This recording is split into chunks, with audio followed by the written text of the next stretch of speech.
बोलो सत्यनारायण भगवान की जय। सत्यनारायण भगवान की आज हम आपको कथा सुनाने जा रहे हैं। सत्यनारायण भगवान की प्रथम अध्याय। व्यास जी ने कहा, एक समय नैमिषारण्य तीर्थ में शौनक आदि 88,000 ऋषियों ने पूर्णाण वेता श्री सूत जी से पूछा, हे सूत जी, इस कलयुग में वेद विद्या से वंचित मनुष्यों को प्रभु की भक्ति किस प्रकार मिलेगी तथा उनका उद्धार कैसे होगा। हे मुनि श्रेष्ठ, कोई ऐसा व्रत अथवा तप कहिए जिसके करने से थोड़ी ही समय में पुण्य प्राप्त हो तथा सभी मनोकामना की पूर्ति हो। ऐसी कथा सुनते ही हमारी प्रबल इच्छा है। सभी शास्त्रों को जानने वाले मुनियों में श्रेष्ठ श्री सूत जी ने कहा, हे वैष्णव में पूज्य, आप सभी प्राणियों की हित की बात पूछी है। अब मैं उस महान व्रत के बारे में आप लोग को बताऊंगा जिसे नारद जी ने श्री विष्णु भगवान से पूछा था और लक्ष्मीपति जगदीश्वर ने नारद जी को बताया था। यह कथा ध्यान पूर्वक सुने। मुनिनाथ सुनो यह सत्य कथा, सब काल ही होए महासुखदाई। भव ताप हरे मनोरथ पूर्ण करे, सुख संपत्ति की अधिकाई। अति संकट में दुख दूर करे, सब ठोर कुठोर में होत सहाय। भगवान महात्म है इसमें, अपना कली में फल और जनाई। एक बार नारद जी जन साधारण के कल्याण की इच्छा से सभी लोगों की यात्रा करते हुए भूलोक पहुँचे। वहाँ अनेक योनियों में जन्मे प्रायः सभी मनुष्यों को अपने कर्मों के अनुसार अनेक कष्टों से पीड़ित देखकर उन्होंने मन में विचार किया, किस प्रकार से प्राणियों की इन कष्टों का निवारण होगा। ऐसा सोचकर श्री नारायण विष्णु लोक गए। वहाँ श्वेत वर्ण और 4 भुजाओं वाले देवों में श्रेष्ठ भगवान नारायण को, जिनके हाथों में शंख चक्र गदा और पद्म पुष्प सुशोभित थे तथा गले में वरमाला पहने हुए थे, यह उन्हें देखकर नारद मुनि स्तुति करने लगे। नारद जी ने कहा, हे भगवान, आप अत्यंत शक्ति के स्वामी, मन तथा वाणी भी आपको नहीं छू सकती। आपका कोई आदि अंत नहीं है। आप निर्गुण स्वरूप, सृष्टि के कारण भक्तों के दुखों को नष्ट करने वाले, आपको मेरा नमस्कार है। नारद जी इस प्रकार की स्तुति सुनकर विष्णु भगवान बोले, हे मुनिश्रेष्ठ, आपके मन में क्या है? आपका किस कार्य के लिए यहाँ आगमन हुआ है? निसंकोच कहें। तब नारद मुनि ने कहा, भूलोक में सब मनुष्य जिन्होंने अनेक योनियों में जन्म लिए हैं, अपने कर्मों के फलस्वरूप अनेक प्रकार के दुखों से दुखी हो रहे हैं। हे भगवान, यदि आप मुझ पर दया रखते हो तो बताएं, उन मनुष्यों के सब दुख थोड़े से ही प्रयत्न से दूर हो सकते हैं। श्री विष्णु ने कहा, हे नारद, मनुष्यों की भलाइयों के लिए तुमने यह बहुत अच्छा प्रश्न किया है। जिस व्रत के करने से मनुष्य मोह से छूट जाता है, वह व्रत मैं तुमसे कहता हूँ, सुनो। बहुत पुण्य देने वाला, स्वर्ग तथा मृत्यु लोक दोनों में दुर्लभ एक उत्तम व्रत है, जो आज मैं प्रेमवश तुमसे कहता हूँ। श्री सत्यनारायण भगवान का व्रत विधि पूर्वक ध्यान पूर्वक संपन्न करके मनुष्य इस धरती पर सुख भोगता है और मृत्यु के बाद मोक्ष को प्राप्त करता है। श्री विष्णु भगवान के वचन को सुनकर नारद बोले, हे भगवान, उस व्रत का फल क्या है तथा उसका विधान क्या है? इससे पहले जिसने यह व्रत किया है, किस दिन यह व्रत करना चाहिए, कृपा मुझे विस्तार पूर्वक बताएं। भगवान विष्णु बोले, हे नारद, दुख शोक दूर करने वाला यह व्रत सब स्थानों पर विजय दिलाने वाला है। भक्ति और श्रद्धा के साथ किसी भी दिन मनुष्य संध्या के समय ब्राह्मण बंधुओं के साथ धर्मपरायण होकर श्री सत्यनारायण भगवान की पूजा करे। भक्ति भाव से नैवेद्य केले का फल, शहद, घी, शक्कर अथवा गुड़, दूध और गेहूं का आटा सवाया लेवें। गेहूं के अभाव में साठी का चूर्ण भी ले सकते हैं। इन सबको भक्ति भाव भगवान को अर्पण करें। बंधु बांधवों सहित ब्राह्मणों को भोजन कराएं। इसके पश्चात स्वयं भोजन करें। रात्रि में नृत्य गीत आदि का आयोजन करें। श्री सत्यनारायण भगवान का स्मरण करता हुआ समय व्यतीत करें। इस तरह जो मनुष्य इस व्रत को करेगा, उसका मनोरथ निश्चय ही पूर्ण होगा। विशेष रूप से कली काल में मृत्यु लोक में यही एक लघु उपाय है, जिससे अल्प समय और धन में महान पुण्य प्राप्त हो सकता है। सूत जी बोले, हे महर्षियों, दूसरा अध्याय। अब हम कहने जा रहे हैं। सूत जी ने कहा, हे ऋषियों, जिन्होंने पहले समय में इस व्रत को किया है उसका वर्णन करता हूँ, आप सब ध्यान से सुने। सुंदर काशीपुरी नगरी में एक अत्यंत निर्धन ब्राह्मण रहता था। वह ब्राह्मण भूख और प्यास से बेचैन होकर नित्य पृथ्वी पर घूमता था। ब्राह्मणों से प्रेम करने वाले श्री विष्णु भगवान ने ब्राह्मण को दुखी देखकर एक दिन बूढ़े ब्राह्मण का रूप धारण कर निर्धन ब्राह्मण के पास जाकर आदर के साथ पूछा, हे ब्राह्मण, तुम नित्य ही दुखी होकर पृथ्वी पर क्यों घूमते रहते हो? हे ब्राह्मण, यह मुझसे कहो, मैं सुनना चाहता हूँ। दरिद्र ब्राह्मण ने कहा, मैं निर्धन ब्राह्मण हूँ, भिक्षा के लिए पृथ्वी पर फिरता हूँ। हे भगवान, यदि आप इससे छुटकारा पाने का कोई उपाय जानते हो तो कृपा करके मुझे बताएं। वृद्ध ब्राह्मण का रूप धारण किए हुए श्री विष्णु भगवान ने कहा, हे विप्र, श्री सत्यनारायण भगवान मनोवांछित फल देने वाला है, इसलिए तुम उसका पूजन करो। इस व्रत के करने से मनुष्य सब दुखों से मुक्त हो जाता है। दरिद्र ब्राह्मण को व्रत का सारा विधान बतलाकर बूढ़े ब्राह्मण का रूप धारण करने वाले श्री सत्यनारायण भगवान अंतर्ध्यान हो गए। व्रत करने का निश्चय कर वह दरिद्र ब्राह्मण घर चला गया, परंतु उस रात्रि को दरिद्र ब्राह्मण को नींद नहीं आई। अगले दिन वह जल्दी उठा, श्री सत्यनारायण भगवान का व्रत करने का निश्चय कर भिक्षा मांगने के लिए चल दिया। उस दिन उसको भिक्षा में बहुत धन मिला, अतः उसने पूजा का सब सामान खरीदा और घर जाकर अपने बंधु बांधवों के साथ भगवान श्री सत्यनारायण का व्रत किया।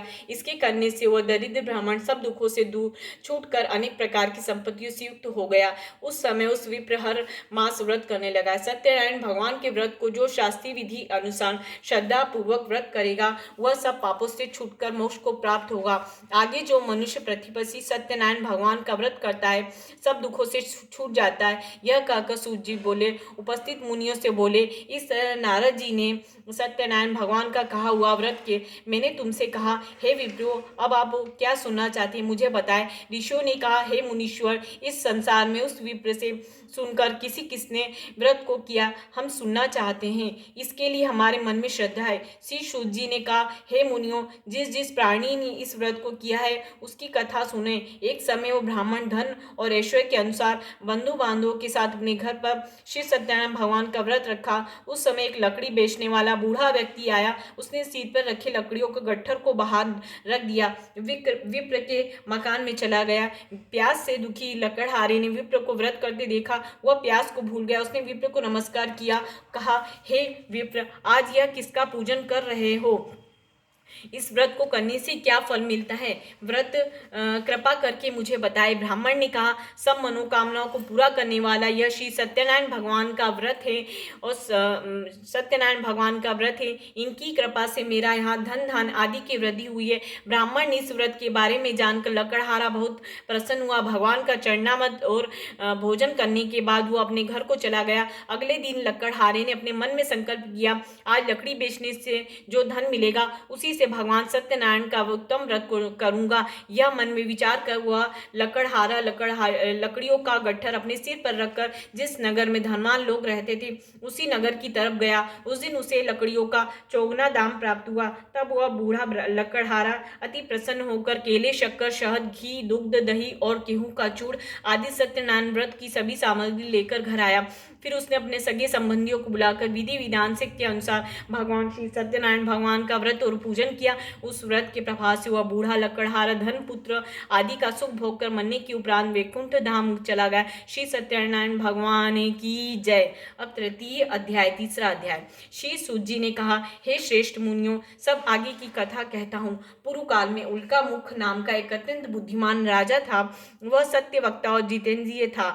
प्रतिदिन देव स्थानों पर जाता, गरीबों को धन देकर उनसे कष्ट दूर किया करता था। उसकी पत्नी कमल के समान मुख वाली सती साध्वी स्त्री थी। भद्रशिला नदी के तट पर दोनों ने श्री सत्यनारायण भगवान का व्रत किया। उस समय वहाँ साधु नामक एक वैश्य आया। उसके पास व्यापार के लिए बहुत सा धन था। वह वैश्य नाव को किनारे रोककर राजा के पास आया। राजा को व्रत करते देखकर उसने विनयपूर्वक पूछा, हे राजन, भक्ति युक्त चित्त से यह व्रत आप क्या कर रहे हैं? मेरी भी सुनने की इच्छा है, कृपा कर आप मुझे भी बताएं।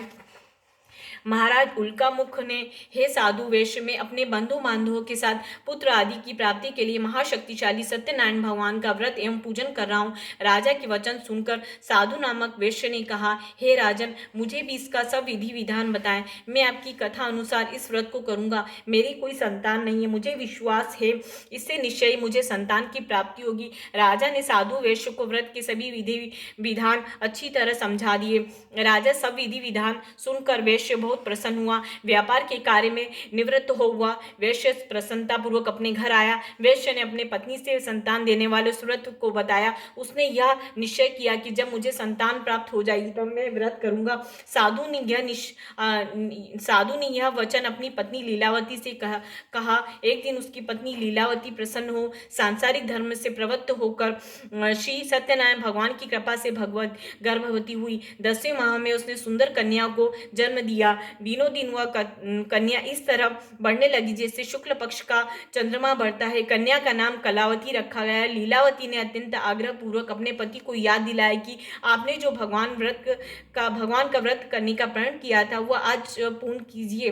साधु ने कहा, हे प्रिय, मैं कन्या के विवाह से इस व्रत को करूंगा। इस प्रकार अपनी पत्नी को आश्वासन दे वह व्यापार करने चला गया। कलावती अपने धीरे धीरे अपने पिता के यहाँ रहते हुए बड़ी होने लगी।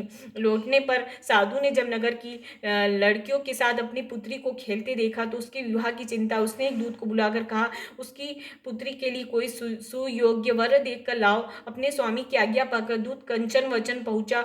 वहां बहुत ढूंढने पर कलावती के लिए सुयोग्य वर्णिक पुत्र ले आया। उस सुयोग्य लड़के को देखकर साधु नामक वैश्य बहुत प्रसन्न हुआ। अपने बंधु बांधव सहित आनंद चित्त होकर अपनी पुत्री का विवाह उसके साथ कर दिया। दुर्भाग्य से वह विवाह के समय श्री सत्यनारायण भगवान का व्रत करना भूल गई। इस प्रकार श्री सत्यनारायण भगवान क्रोधित हो गए। उन्होंने वैश्य को श्राप दिया कि तुम्हें दारुण दुख प्राप्त होगा। अपने कार्य में कुशल साधु नामक वह वैश्य अपने जहाँ माता सहित नावों को लेकर व्यापार करने के लिए समुद्र के समीप स्थित रत्नासारपुर नामक नगर में गया। दोनों ससुर और जमाई उस नगर के राजा चंद्रकेतु से अनुमति लेकर वहां व्यापार करने लगे। एक दिन भगवान श्री सत्यनारायण के माया से प्रेरित होकर एक चोर राजा का धन चुराकर भागा जा रहा था। राजा के दूतों को अपने पीछे से वेग आते देखकर चोर ने घबराकर राजा के धन को उस नाव में चुपचाप रख दिया जहां वे ससुर जमाई ठहरे बैठे थे।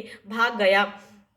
तब जब दूतों ने उस साधु वेश्य के पास राजा के धन को रखा तो देखा तो ससुर जमाता दोनों को बांध कर ले गए। राजा के समीप जाकर बोले, हम ये दो चोर पकड़ कर लाए हैं, इनके लिए आज्ञा दे। तब राजा ने उनकी बात सुनी, उन्हें कारागार में डालने की आज्ञा दी। इस प्रकार राजा की आज्ञा से उनको कठोर कारावास में डाल दिया। उनका धन भी छीन लिया गया। श्री सत्यनारायण भगवान के श्राप के कारण साधु वेश्य की पत्नी लीलावती और पुत्री कलावती भी घर पर दुखी हुई। उनके घर में धन चोर चुरा कर ले गए। शारीरिक मानसिक पीड़ा, भूख प्यास से अति दुखित हो भोजन की चिंता में कलावती ब्राह्मण के घर गई। उसने ब्राह्मण को श्री सत्यनारायण भगवान का व्रत करने को देखा। उसे कथा सुनी। प्रसाद ग्रहण करते समय रात को घर आई।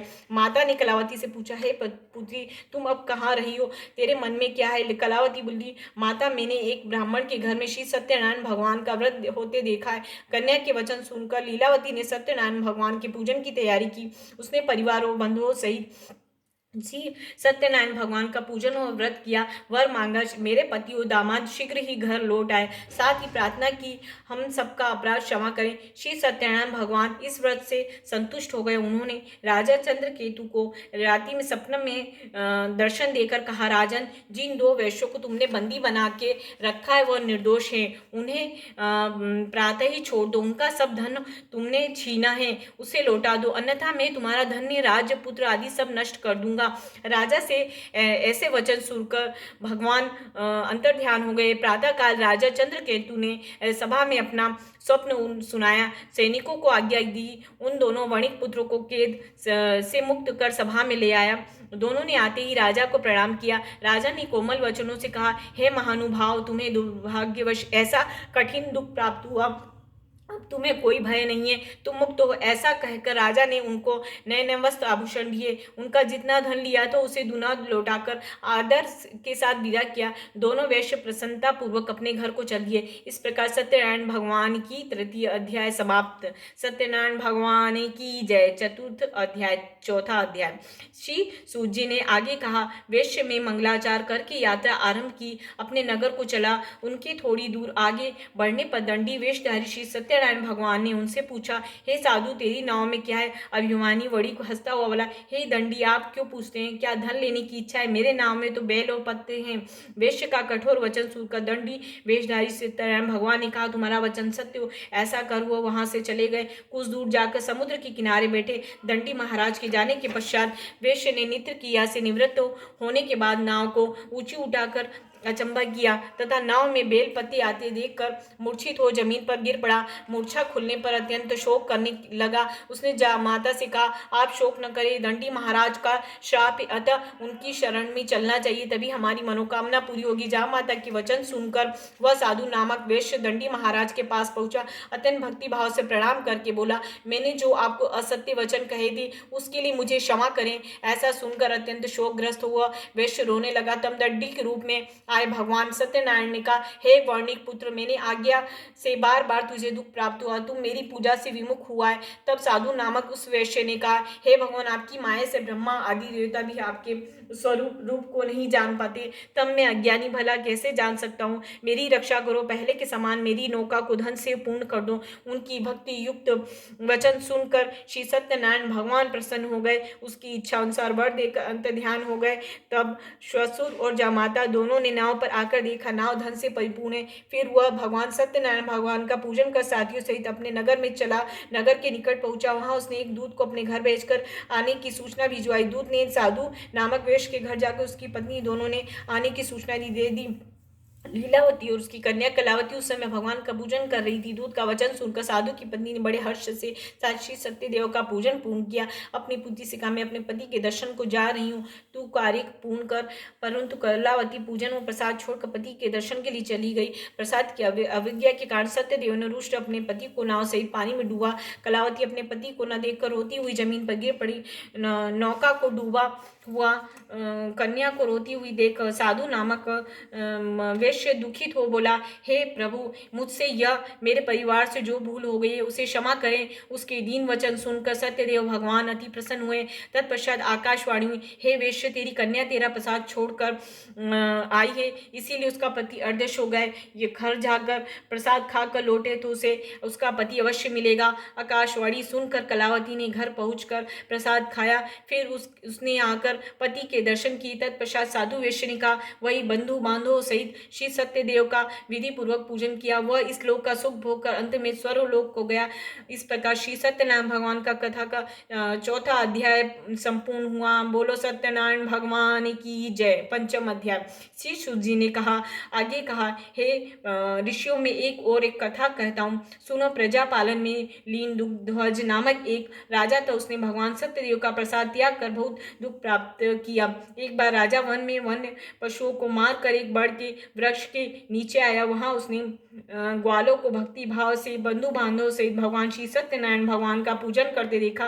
परंतु राजा देखा श्री अभिमानवश न तो वहां गया न ही सत्यदेव भगवान को नमस्कार किया। जब ग्वालों ने भगवान का प्रसाद उसके सामने रखा तो वह प्रसाद त्याग कर अपने नगर को चला गया। नगर में पहुंचकर उसने देखा उसका सब कुछ नष्ट हो गया। वह समझ गया ये सब भगवान सत्यदेव ने किया है। वह उसी समय स्थान पर वापस आया। ग्वालों के समीप जाकर विधि पूर्वक पूजन कर प्रसाद खाया।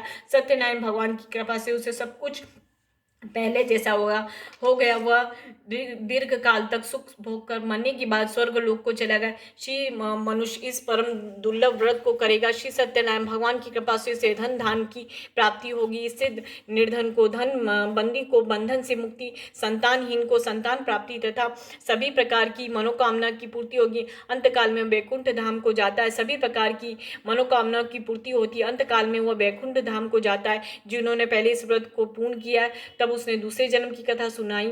शतानंद नामक वृद्ध नामक ब्राह्मण ने सुदामा के रूप में जन्म लेकर श्री कृष्ण की भक्ति कर मोक्ष प्राप्त किया। उल्कामुख नाम के महाराज राजा दशरथ बने श्री रंगनाथ का पूजन कर वैकुंठ को प्राप्त हुए। साधु नाम के वैश्य से धर्मात्मा सत्य प्रतिज्ञ राजा मोरध्वज नामक अपने पुत्र को आरे से चीर कर मोक्ष प्राप्त किया। महाराज दुग ध्वज स्वयंभू मनु हुए, उन्होंने बहुत से लोगों को भगवान श्री की भक्ति में लीन कर मोक्ष प्राप्त किया। लकड़हारा भील अगले जन्म में गुह नामक निषाद की राजा हुआ, जिसने राम के चरणों की सेवा कर मोक्ष प्राप्त किया। इस प्रकार सत्यनारायण भगवान की कथा संपूर्ण पंचम अध्याय संपूर्ण। बोलो सत्यनारायण भगवान की जय। श्रीमन नारायण नारायण हरि हरि, श्रीमन नारायण नारायण हरि हरि, तेरी लीला सबसे न्यारी न्यारी। श्रीमद नारायण नारायण हरि हरि, श्रीमद नारायण नारायण हरि हरि,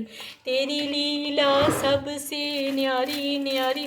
श्रीमद नारायण नारायण हरि हरि, श्रीमद नारायण नारायण हरि हरि, श्रीमद नारायण नारायण हरि हरि, तेरी लीला सबसे न्यारी न्यारी। श्रीमद नारायण नारायण हरि हरि, श्रीमद नारायण नारायण हरि हरि।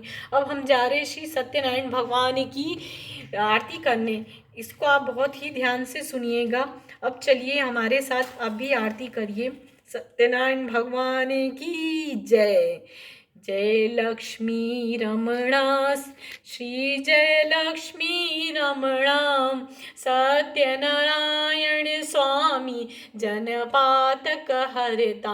ओम जय लक्ष्मी रमणा रत्न जड़ित सिंहासन, अद्भुत छवि राजे नारद करत निरांजन, घंटा ध्वनि बाजे। ओम जय लक्ष्मी रमणा प्रगट भये कलिकार, द्विज को दर्श दियो बूढ़ो ब्राह्मण बनकर, कंचन महल कियो दुर्बल भील कठारो। इन पर कृपा करी चंद्रचूड़ एक राजा, जिनकी विपत्ति हरि। जय लक्ष्मी रमणा वेश्य मनोरथ पायो, श्रद्धा तज दीनी सो फल भोग्यो। प्रभु जी फिरे स्तुति कीनी, भाव भक्ति के कारण छिन छिन रूप धर्यो। श्रद्धा धरण कीन तिनको काज सर, ग्वाल बाल संग राजा वन में भक्ति करी। मन वांछित फल दीनो दीन दयाल हरि, चढ़त प्रसायद सवा कदली। फल मेवा धूप दीप तुलसी से राजी सत्य देवा। श्री सत्यनारायण जी की आरती जो नर गावे, कहत शिवानंद स्वामी मन वांछित फल पावे। बोलो सत्यनारायण भगवान की जय।